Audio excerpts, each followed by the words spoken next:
16 years, Mayor Thompson has served the citizens of Douglasville right here through these office doors. Today we're going to join him in his office, take a look at some fond memories and some final words as we interview Mayor Thompson on this edition of Ask the Mayor on Location.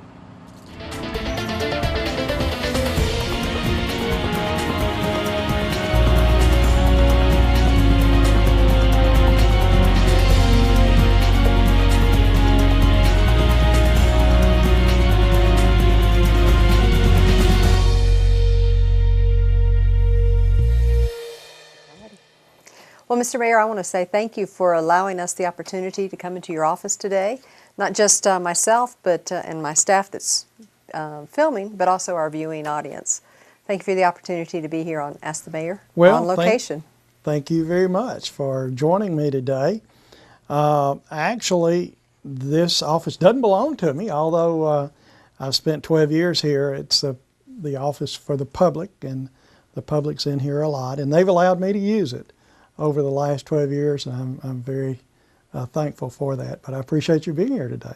Well, it's like a second home for you then. It is, after 12 years. Well, let's take a look at the last. You've actually graced the presence here of City Hall for 16 years. The first portion of that was as a council person, councilman on staff. And then this last 12 years, as you mentioned, that's a 3-term mayoral office. It is. Yes. So tell us about your beginning stages, I guess, as a councilman.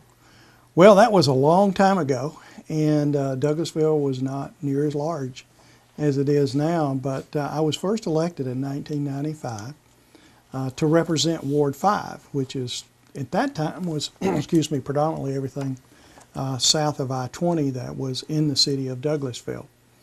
And I can still remember that particular election. That election was one that was in the middle of some controversy over, believe it or not, the trash collection system. Some of our viewers may remember that the city had implemented what they called a blue bag program. I called it gift wrapping your trash. But you had to put your trash in a special bag, and people were quite upset about that. And so that was a part of my platform, that I would work to try to eliminate those bags. And first thing I found out is the wheels of government work very slowly, and it took a while, but we were able to eliminate those and revise the trash collection system to what we have today. The other issue was the mall. Arbor Place Mall was being built where it is now, of course, and that was in my ward. And I was newly elected, and actually, before it was built, part of the property had to be rezoned. And the council was divided over whether to rezone the property or not. And I was a swing vote, believe it or not. And so, you know, I started thinking about that. Here, I've been recently elected, and if I make the wrong decision, I may be kicked out of office pretty quickly. But so what I did, in order to find out what the public really wanted, is I did a survey, a door-to-door survey. I had a little green card. I still remember the card. And I carried a card to everyone's home and actually left it with them and asked them there was various questions on it. And one of them was, are you in favor of the rezoning for the mall? And I had decided, how that vote came back was the way I was going to vote. And it came back in favor of. Most of the citizens who lived in my ward were in favor of the rezoning for the mall, and that's the way I voted. And otherwise, we might not have the mall today if I'd have changed my vote another way, but I didn't. So those are two things that came up real quickly after I was first elected. Well, it sounds like you did a great job of finding out what the constituents wanted, and a great job of representing them so that you could position that very well. It's not always that easy. Not always. You cannot always do a survey, but that's what I did in that situation. So I guess you'd say then that serving as a councilman first, that helped position you for the office of mayor? Well, it does. 4 years of looking at what's going on in your ward and in the entire city. I think, as a matter of fact, I think it should be a prerequisite for someone to serve, that you at least serve as a council member. But it's not, and it probably never will be that way. Okay. Well, serving and being reelected 3 terms back to back as you have, that's unusual. It's not typical. What would you attribute your success to that reelection? Well, I wish I knew exactly because I could can it and probably market it to other elected officials. But what I've always tried to do is be responsive to the voters, be responsive to the things that they would like for me to do. It's not always as easy as doing the survey that I did before, but I think voters look at several things when they decide whether to re-elect you. They look at the financial stability of the city. Sure. They look at the service level that the city has been able to provide for them, and the availability of recreation opportunities and other things that they expect a good city to have. But another measure is actually the success of the business community. The business community, of course, is vital to any city like the city of Douglasville. And the health of that business community, I think, is some of the things that the voters will judge you on. And I think that we paid attention to those and other things that voters and citizens look for in an elected official. So I always tried, probably more than anything else, to do the right thing, you know. Just if it was a zoning situation or something like that, look at what is in the best interest of the city in the long run, not today and not tomorrow, but in the long run. So I'm fortunate that I was reelected that number of times. And I guess you have a great report card standing for those things that you just mentioned. We did do a lot. We've done a lot over the last few years. And that's a great transition to our next question of 16 years now, looking back over Douglasville's history. You've been here to see a lot of changes. You've also been here as a forefront leader to implement some of those changes. What would you say are some of those greatest accomplishments that you've been able to be part of? You know, I knew you were going to ask me that question. Okay. So I made some notes. But I think a part of that is being involved not only in your community and the things that go on in your community, but I think it's being involved in other aspects of being an elected official representing a city now of 32,000 people.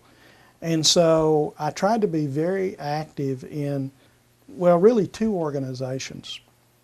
One is the Georgia Municipal Association, and I served on their board of directors, the Legislative Policy Council, and chaired the board of trustees for basically the insurance companies, which is the retirement system that most cities have in Georgia, and the medical insurance, workers' comp, and all those things.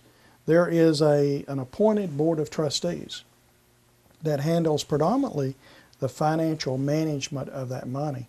There's about $1 billion in the retirement fund for all employees throughout Georgia, and a vital component of what you do is you invest that money to try to make more money for the retirees. And that's been much more difficult over the last few years than it was previously, but it's still $1 billion, although the market went down, so we changed investment strategies. And that always helps our city because we're involved and on really the forefront of the major decisions that are being made. Another thing that helped a lot to get to a point where we could do a lot of things here is our participation in the Metro Atlanta Mayors Association, affectionately known as MAMA. MAMA, yes. And I was the president of MAMA for a few years, and that is an organization of 66 cities here in the Metro Atlanta area that we work together to look at issues and problems and solutions to those problems and lobby the General Assembly to pass laws that would help folks that live in those 66 cities. But I think all of those things helped, and we do have a lot of projects that we've built over the last few years. I know time probably won't permit to go through all of these things, but you have a timeline. But But there are a number of things that we could talk about. And, you know, one is what we're doing today. This program is being covered by City TV. That is the public access channel that the city of Douglasville has. And you know how hard it was to get that program and that station started. It was a real struggle because we had some folks that already had a public access channel, and they didn't want this government to have one. And actually, you may remember that the city of Douglasville was given 20 hours a week on the public access channel, and basically to prove ourselves that we could provide programming. Original content, yes, sir. Exactly, and you guys did that. And not only did you do that and meet those goals, but have been selected, first city to ever be selected, to actually do the filming at the Georgia Municipal Association's annual convention in Savannah. And that's quite a tribute to you, and I congratulate you and your team. Well, thank you for the that. good work that you've done. But, you know, that's been important to our community. You talk about building buildings and capital improvements, but that was an improvement that's helped everyone in our city. It gives them the ability to see what their government's doing, to see what their elected officials doing, because not everybody can come up here and visit with the city council. Right. To actually measure how they're doing, and they can sit at home in the comfort of their home and watch what's going on. That's been very important to the city. But gosh, we've got a lot of things we did, and I'll just kind of go down through them. One is a new fire station, Fire Station 10. Right on Church Street here? Right on Church Street, and actually there's another one just like it in Carrollton. Carrollton liked the design so much that they have built exactly the same station when you go into Carrollton on 166 at the intersection of the bypass there. If you'll look at it, that is the same. You might feel like you're looking at the same building from Church Sometimes Street. you don't know whether you're, no. But they did, and of course we have a combined fire department, and the city of Douglasville felt like we needed to build a new fire station, and we did that and paid for it. It's paid for. A lot of things like, and probably most people have forgotten about the widening of Hospital Drive. Hospital Drive is a 2-lane road which goes into the hospital, into the courthouse, and other important areas. One of the first things we did was widen that to, well, it's about a 5-lane with all the turn lanes and everything that we have. And that was about 4 or 5 years ago, because I remember we did a piece on that. It was. And it's hard to even recall it being a 2-lane. Yeah, you just...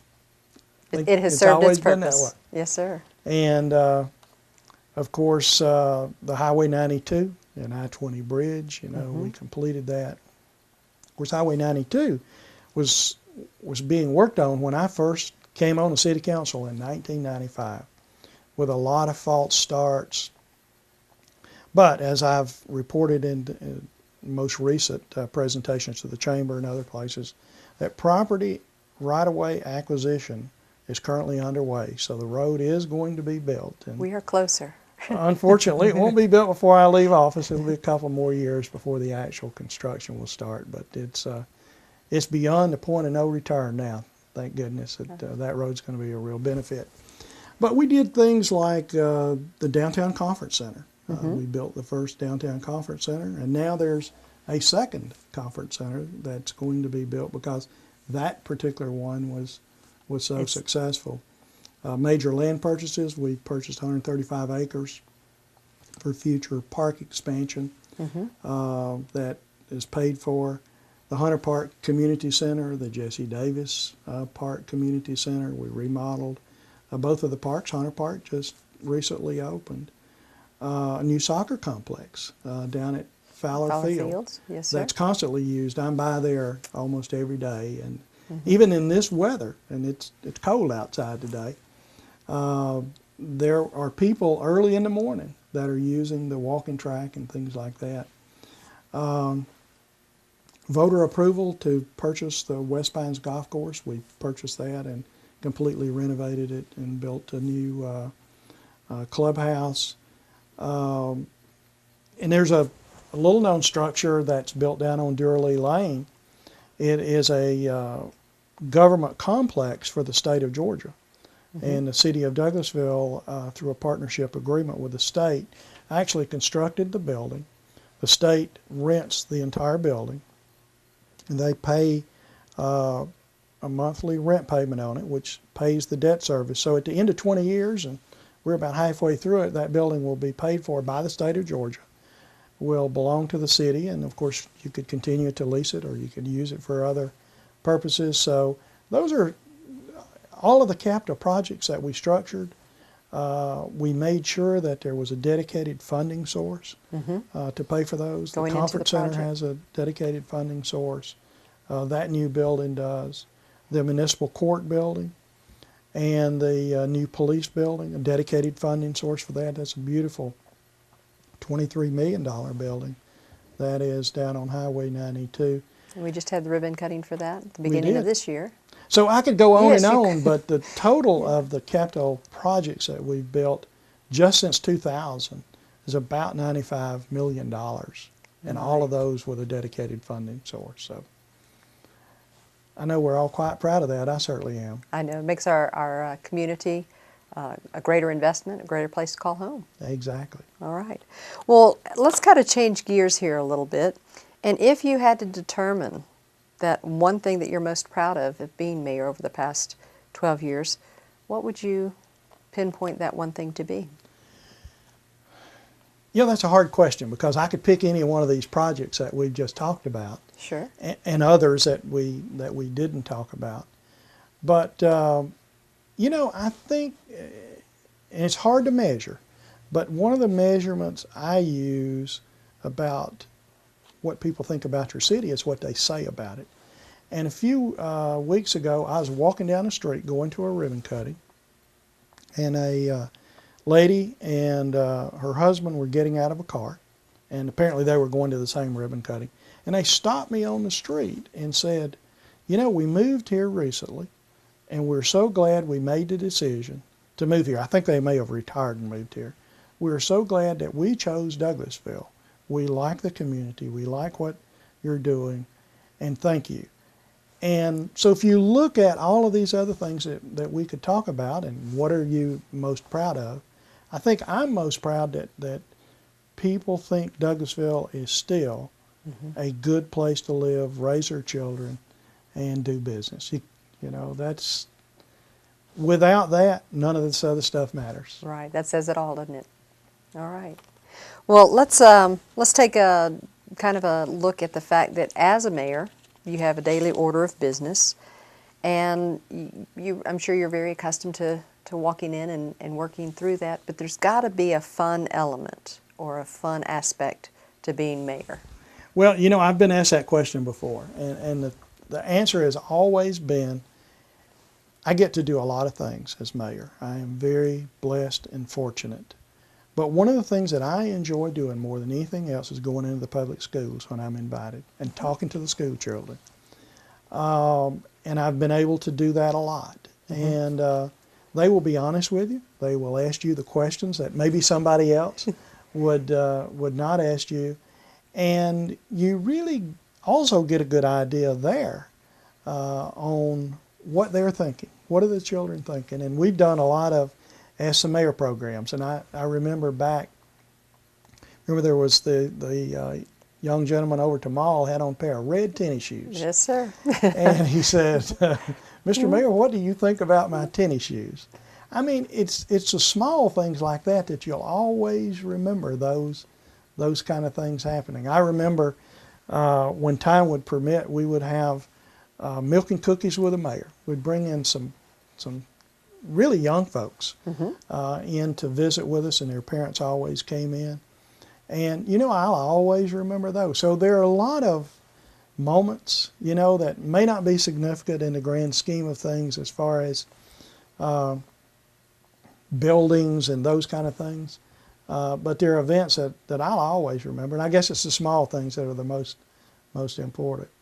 And so you have a fun, adventurous side that you kind of roll over into your private side as well with your I think most of all of our viewers know that you're a race car driver, and that's pretty adventurous, I'm thinking. Well, I enjoy doing that. You know, when I was much younger, I participated in what was called the NASCAR Dash Series. It was a touring series, and it was a preliminary event to the regular Winston Cup. They were called Winston Cup cars then. And we raced at different times, mostly on Saturday. And I certainly enjoyed doing that. And a lot of the stars you see on TV today were young fellas then, like I was, that raced with me at various tracks, the tracks that you see like Daytona and Talladega and Atlanta Motor Speedway, Charlotte, and other places. But what I do now you have to make a decision when you're doing those things. You get to a point where you're going to do it professionally or you're not going to do it at all. And my choice was, you know, I've got a family, I've got other obligations.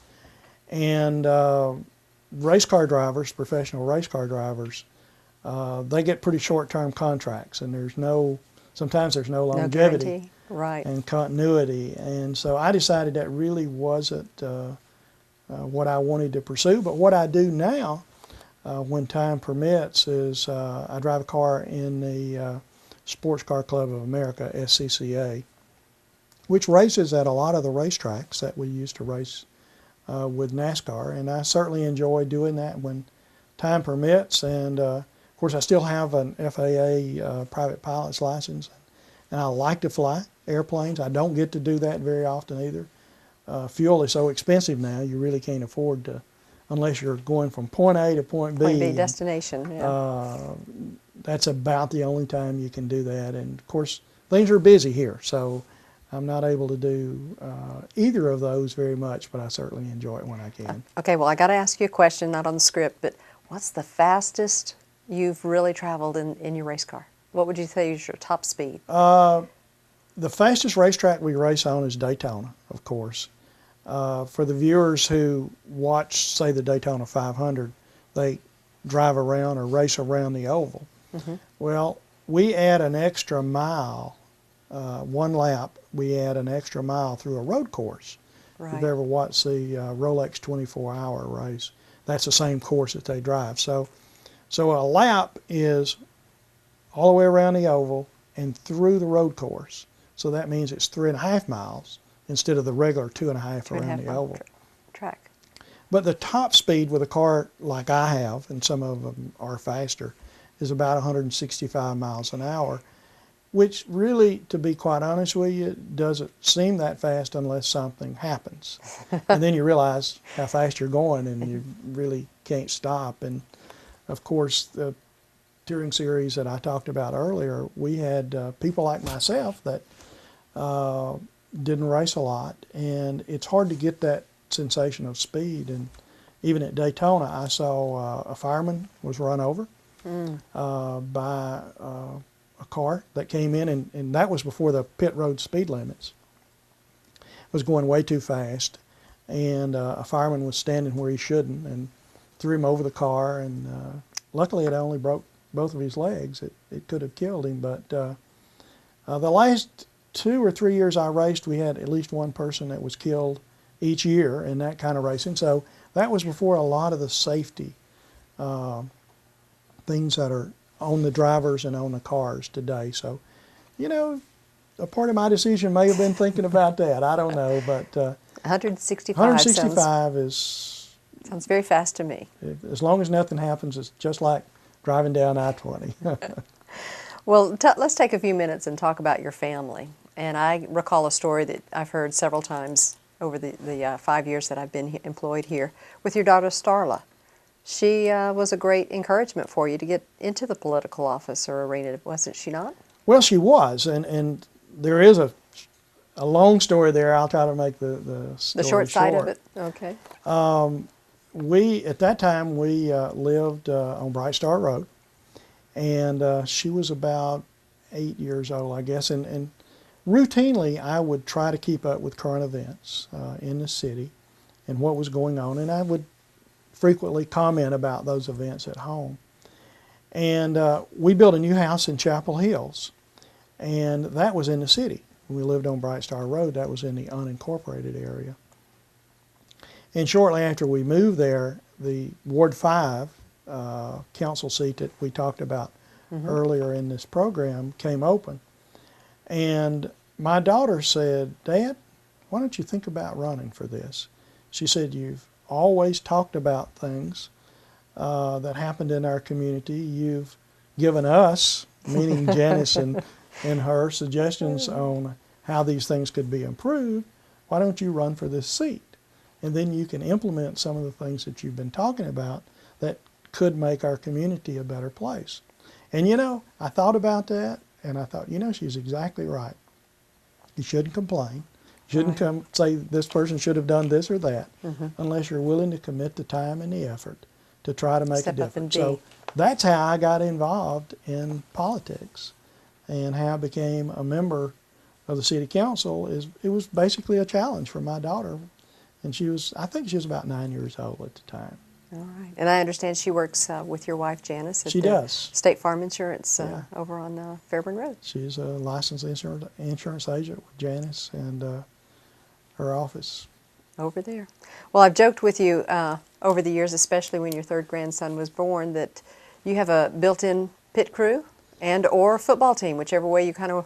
Can you tell us about your grandsons? Yeah, and almost a basketball team. Basketball we just need two more players to have our own basketball team. I do have 3 grandsons. Brent is 6 years old. Mitchell is almost 4. And Parker is about 1.5 years old right now.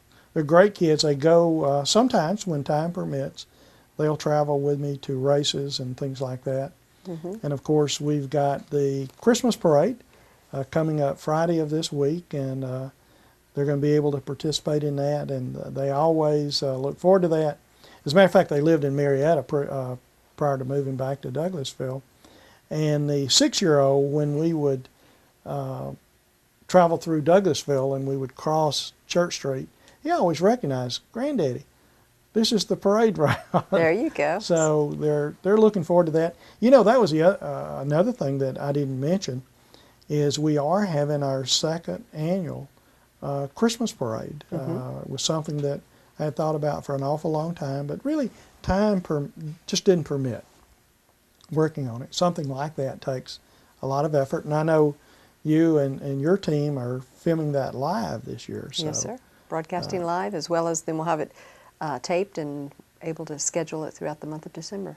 And this year we've got a couple of mayors from other cities here in the metro Atlanta area that are going to attend also. I understand some of them are in the parade. They are. Very good. Absolutely. But I am very proud of my grandsons and my daughter and my entire family. Well, and they say behind every man is a great woman. Tell us about Janice. Well, I'm no different. There is a wonderful woman behind everything that I do, but Janice is quite accomplished in her own right. When you look at the things she's been able to do, she was the first female Citizen of the Year we ever had in Douglas County. She was, I think, the first person to be selected by the Chamber of Commerce as a repeat Citizen of the Year. So she was not, I don't think they were consecutive, but she actually received that award 2 times. She's a State Farm Insurance agent, about 7,000 agents in the country, and she's always right up at the top each year when they look at the number of sales and things like that. But she's been in business for about 20 years. We've been married for 39 years. We just had a wedding anniversary. She's one of the most shrewd political strategists I've ever seen, to be quite honest with you. She knows more about how to run a campaign than I do because she's done it. She did it a lot before I became involved in politics. So she is very good at what she does. She's probably the most giving person that I have ever seen in my life. And she's in the right business to help people, the insurance business. Sure is. They're helping people. And just last year, the DDA, the Downtown Development Authority, awarded her the first, what's it called? I'm trying to recall from the banquet as well.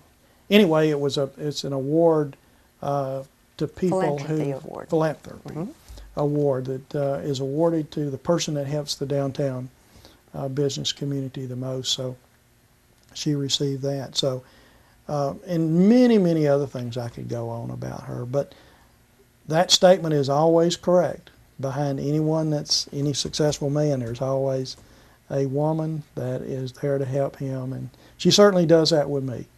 Well, her compliments and remarks regarding you are always high in nature, so that's good. You.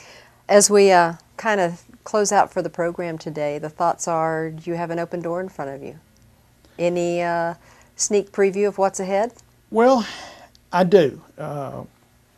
You know, I've been blessed for 16 years to have the support of the voters and the people who live here in Douglasville. And I do want to continue to be involved in our community and help in any way that I can. There are some opportunities for another office that I plan to become a candidate for. But really, and I talked to the newspaper about this the other day. They were writing an article. And, you know, I've got a 4-year commitment with the voters. Each time you're elected, it's for 4 years. It's not for 3 years and 11 months or whatever. So I feel it's my responsibility to continue working every day as hard as I can for the people who elected me, and not to be out campaigning for another office or seeking another office. But as soon as I serve my last day, which is December the 31st of this year, I do plan to become a candidate for another office that basically will serve the same citizens that I'm serving right now, and I'm certainly looking forward to that new opportunity that has been presented. Well, I'm sure that opportunity will grant you as much success as you've seen here. I hope so, because it's truly been a blessed situation for me. Okay. Well, as you leave, there's a new administration or portions of our administration coming in. What words of wisdom would you like to leave or kind of give them some direction with? You know, it is a new administration. Actually, 50% of the council either decided not to run for re-election or not returning. 4 out of the 8 council members. So it's the biggest turnover of the city council that I've seen since I've lived in Douglasville. And there's certainly going to be some challenging times for them. And I really don't want to tell them what I think they should do, because, you know, they will decide. And that's certainly the confidence the voters have given them, that they'll make good decisions. But there are a few things that I would say to them.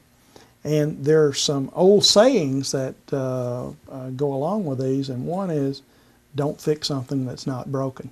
Mm-hmm. And there's another one. It says, look before you leap. And that would equate to, don't make any major decisions until you've given an opportunity to really look at all the alternatives, and don't make snap judgment on anything that comes before you. The other thing that I mentioned earlier, the wheels of government turn awful slow.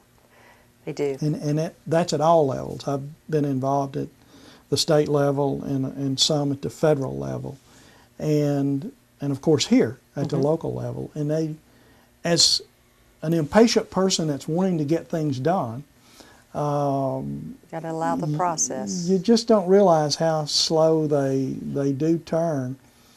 But I think if there was any advice, is to be patient, but be persistent. If it's the right thing, you need to continue to be persistent to get that moved forward.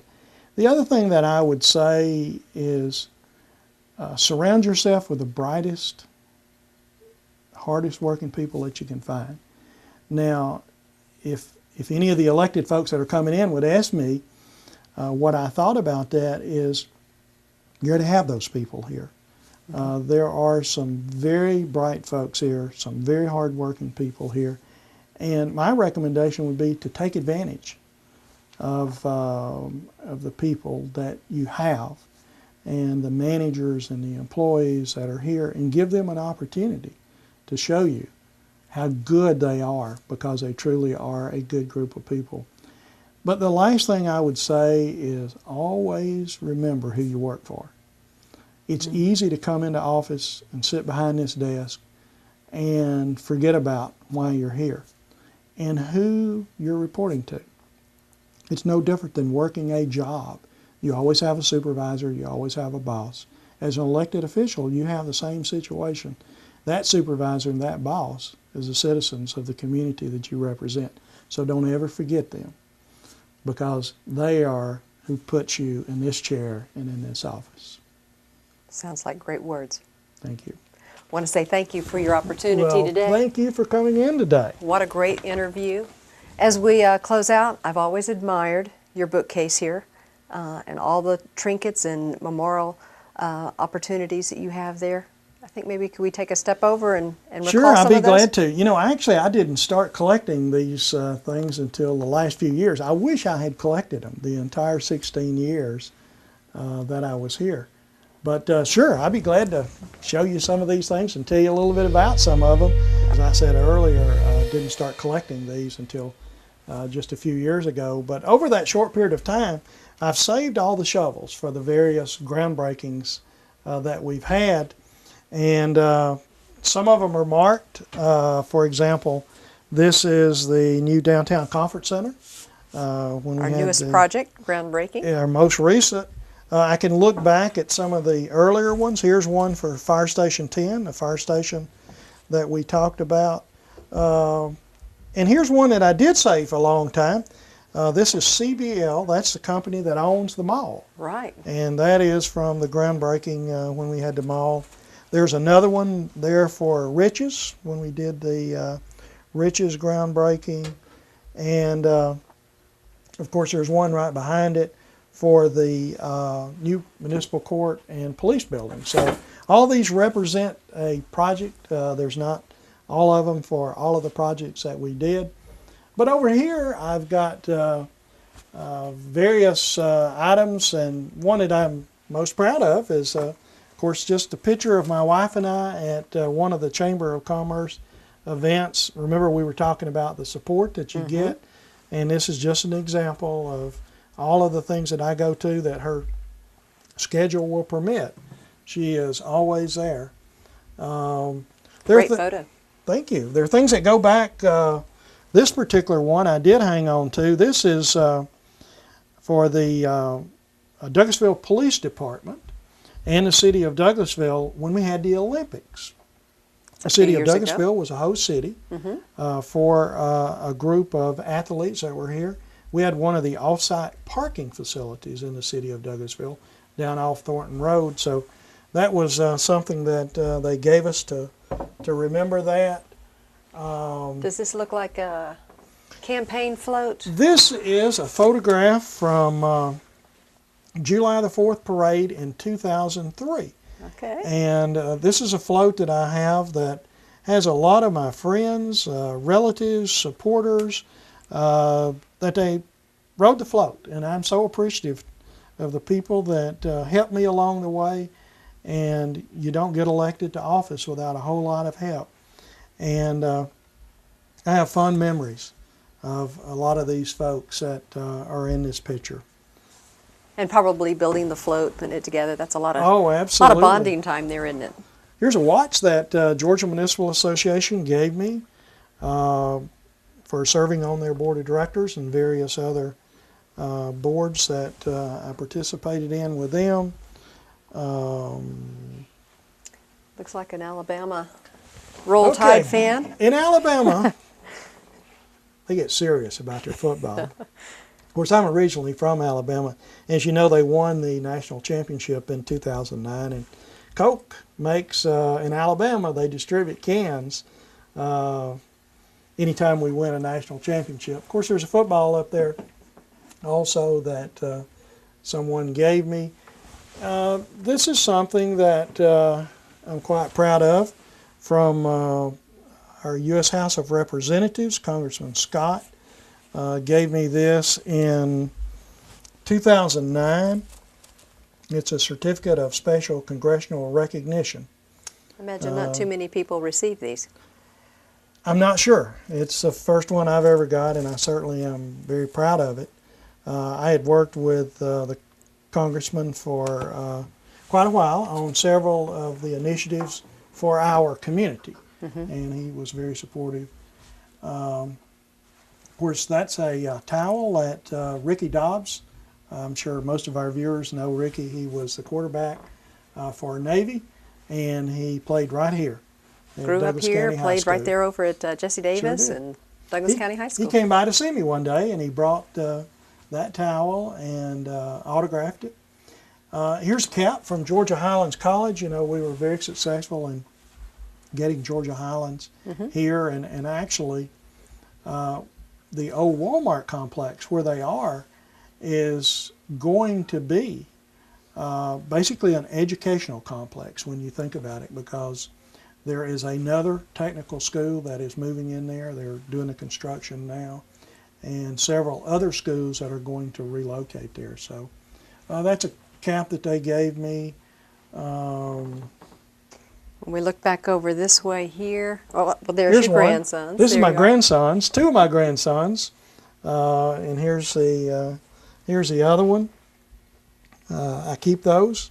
They're very close, and I keep their photographs very close. When you look over here, this is kind of your personal side here? Yeah, this is my personal side. There is a drawing of West, other than my personal stuff. This is West Pines Golf Course, a layout of the West Pines Golf Course that someone gave me this as we were remodeling the golf course. And there are various trophies here. This particular one is the Daytona Double. It was where they have two races at the same weekend, and I won that particular race. There's a story behind this photograph here. Now, looks like Victory Lane. It is. It's in Victory Lane at Daytona. Now, the Sports Car Club of America is not, you know, as big and as well known as NASCAR. And we were down there racing in the summer, and of course, you don't get to go to Victory Lane there when you're in one of these elementary series like I'm in. So, but they always give tours at Daytona. And if you go to Daytona, you can pay $5 or $10 or whatever, and you can go on a tour. So they were carrying people. They carry them through Victory Lane, and they take their photograph. So they can go back home and they have a picture standing in Victory Lane. So Janice and I were having lunch. And where Victory Lane is, there's a restaurant and everything there. And we were having lunch and sitting outside. And we saw all these people over in Victory Lane. Now, I didn't know they gave all these tours and did all this stuff. So on our way back to the garage area, we stopped by to see what was going on. And so they ran all these folks through. And I asked the lady taking the photographs, I said, what are y'all doing? And she told me the story I've just told you. And I said, well, you know, I'm going to win this next race. And if I do, can I come back and you take my picture in Victory Lane? She says, oh, yeah, sure, you can do that. She had confidence in you, didn't she? Obviously, she did. And so I won the race. So I went back over, and the lady was true to her word. She took my photograph in Victory Lane. Not too many people have that. And you're in your race car outfit, so you were with your trophy. Yeah, I had just won the race, and I walked over there, and she made my picture. This is a plaque from the Florida region, Central Florida region, which includes two racetracks, Daytona and Sebring. And I won the point championship in 2009. And this is a plaque I got in the division that I race in. And so I was pretty proud of that. I won it by only 4 points. I went into the last race, and I had to finish fourth in order to win. And I did. Finished third in one, fourth in the other one. These are various things. I was a member of the Rotary Club until my schedule got so busy. And, of course, this is a certificate where I'm a Paul Harris Fellow for the Rotary Club, so I'm very proud of that. So Well, there are a lot of things here that time won't permit to talk about, but I'm certainly proud of all of them. all great stories behind each piece. Sure. And just acknowledging the 16 years of success for you here in the city of Douglasville. Sure. I know when I slow down a little bit, I look back on these things and think more about the circumstances when I got those. Sure. Currently, I just bring them in, put them up here, and don't think much about them, but I know I will over time. Well, I have definitely enjoyed the time today in your office. Thank you for Well, allowing us the opportunity. thank you. It's a pleasure talking with you today. And maybe one last time, would you like to look in the camera and say, thank you for joining us on today's Ask the Mayor? Hey, I'll be glad to do this. May be my last opportunity. Well, and I do sincerely thank you for joining us on today's Ask the Mayor program. I thank you for your support over the 16 years, and I look forward to working for you and working with you in the future. Thank you.